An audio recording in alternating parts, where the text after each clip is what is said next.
Welcome, lost traveler, to another tale from beyond the event horizon presents podcast. You can die anywhere, but you chose to do it here with us. We here on the other side appreciate your sacrifice. As you know, there is no escape once you are beyond the event horizon.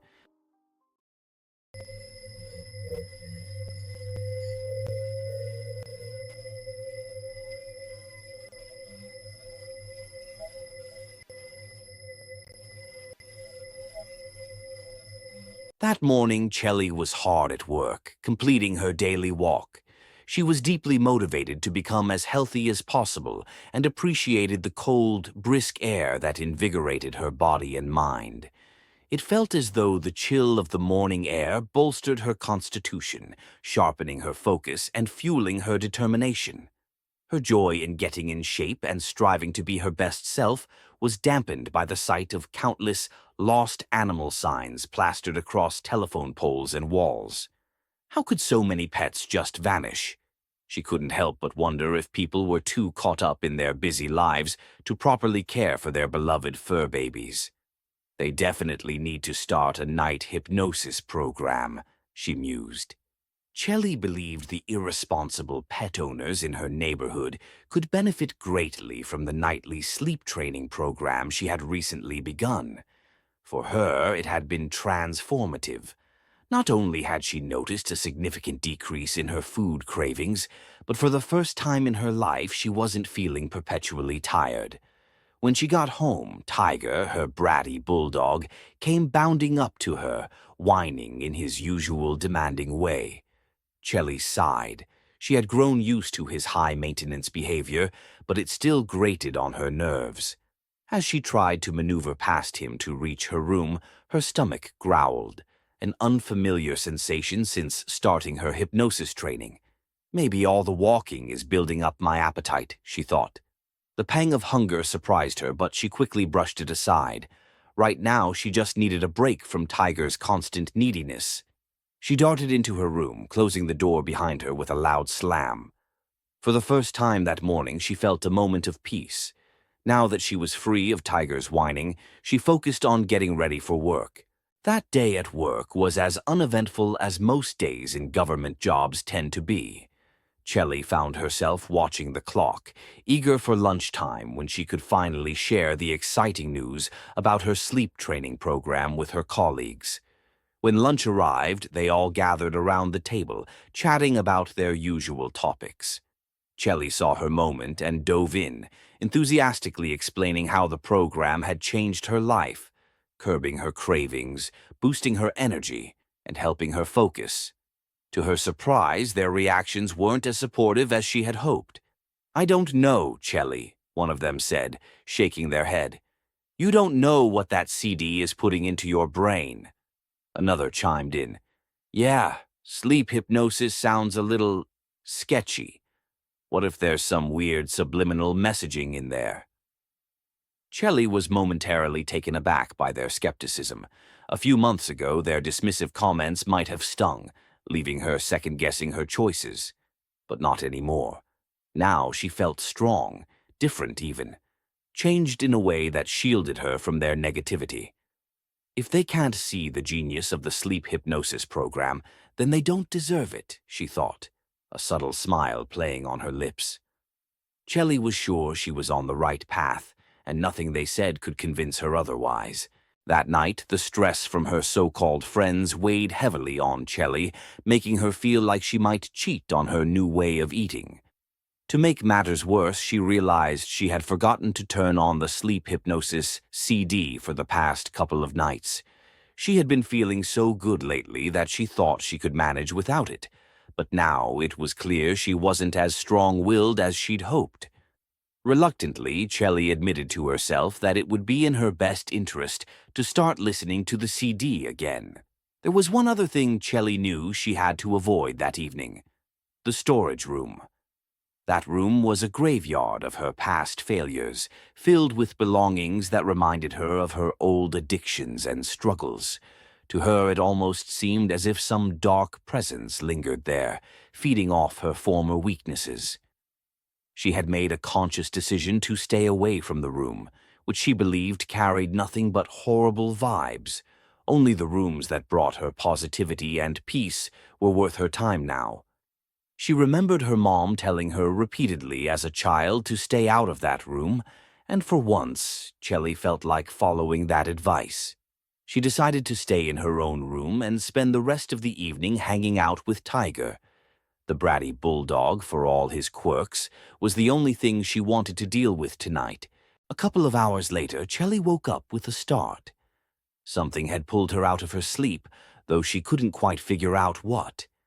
As her senses sharpened, she realized it was Tiger's smell that was bothering her. Was he extra dirty today? His odor seemed far stronger than usual. With a sigh, she decided she'd have to remind her brother to bathe him tomorrow. The next morning, Chelly woke up feeling unusually sore and tired.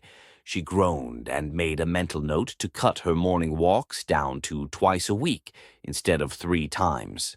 As she pulled back the blankets to get up, she froze. Her feet were caked in mud. Not just a light dusting, but enough mud to make it look like she'd been dancing in a swamp. Chelly frowned, trying to piece together what had happened. No matter how hard she tried, she couldn't remember falling asleep. The last thing she recalled was thinking about Tiger's smell. Frustration bubbled up as she realized her sheets were completely ruined, streaked with mud in thick, dirty smears. She hated having to do extra chores in the morning, but there was no way she could leave her room in such a filthy state. The new Chelly wouldn't tolerate such messiness. She gathered the sheets and hauled them to the laundry, annoyed but determined. Something else felt wrong, though. Tiger hadn't come into her room for his usual morning routine of begging for attention and posing for his daily Snap Talk cameo. That was odd. Chelly began searching the house, her worry mounting with every empty room. Finally, she found him hiding under her brother's bed. Relief was short-lived. When she crouched down to pet him, Tiger let out a sharp, terrified yelp and backed away, trembling. Chelly's chest tightened. Something was definitely off. As she stood up, she noticed muddy footprints near the front door. Her stomach twisted. She hadn't tracked that in, had she? Her co-workers' warnings replayed in her mind, their voices filled with concern about the sleep training CD. A flicker of doubt crept in. Was something wrong with her after all? Chelly arrived at work late, but thankfully her manager, knowing her reputation as a hard worker, didn't write her up. It was a small miracle, but she still felt uneasy. Throughout the day, she struggled to focus. Something felt completely off. She wasn't her usual go-getter self. She was certain it was because she'd missed a few more nights of sleep training. She promised herself she wouldn't let that happen again.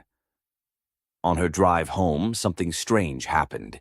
She took side streets, something she would never normally do. But her subconscious seemed to take control, and before she knew it, she found herself parked behind the San Bernardino Humane Society. At first, she thought she might be missing the companionship of Tiger. Maybe she was there to adopt a new pet, a new fur bestie. But then, like a bolt of lightning, the horrifying realization hit her. She wasn't looking at the dogs to play with them. No, she wanted to eat them. Her stomach turned, a rush of dread flooding her body. She could hear her own mind screaming, "No, no, no!" But her body was answering back, "Yes, yes, yes." In sheer panic, she started the car and sped home as fast as she could. As she drove through the side streets, she couldn't help but notice the lost pet signs, more than she had ever seen before. Her mind raced, her nerves on edge. By the time she got home, she went straight to bed, too disturbed to change into pajamas. The next morning, she woke up to the horrifying sight of her sheets covered in mud again. Slowly, the pieces began to fall into place. She was terrified for Tiger. She called out as she walked down the hallway, "Come here, boy," whistling. There was no answer. Her heart sank. Oh no, not my buddy. She looked down and saw a trail of mud leading to the forbidden room, the one her mother had declared off limits. As she neared, she heard a yelp. Tiger came bolting past her, scrambling to escape through the doggy door. A wave of relief washed over her. Thank goodness. But as she turned back toward the room, her instincts screamed at her. There was something wrong, something she wasn't ready to face. She approached the door, noticing that a little red paint, likely spilled by her brother, was mixed with the mud. The trail led right to the entrance. Her heart pounded. She could feel the blood draining from her face. She reached for the door handle, every muscle in her body screaming at her to turn back. But she gathered all her courage and twisted the knob. The moment she did, she felt as though the room itself was draining her strength. She felt like a blood donor who had given too much, too weak to move, too terrified to look away. As the door creaked open, Chelly's eyes fell on bones piled in every corner of the room. From the looks of it, they belonged to a variety of animals. Before she could react, the doorbell rang non-stop, jolting her from her shock. She could hardly focus but forced herself to the front door. When she finally opened it, she found a young man in his early 20s standing on the porch. His eyes were red and puffy, as if he had just been crying. He stammered, "Miss Chelly, I have terrible news." Chelly, dazed and confused, barely registered his words. "Speak up, I can't hear you." The man gulped, tripping over his words. I'm a Zuber driver. I was supposed to deliver your eating hypnosis CD. But I gave you the wrong one. I'm so sorry, it's my first day. I gave you the one meant for another dimension. It was supposed to go to a monster. Self-help for monsters to help them eat things other than humans. His voice cracked and he started to ugly cry. Chelly stared at him blankly, trying to process his absurd confession. He handed her a package, still sniffling. "I'm really sorry. Can I keep my tip?"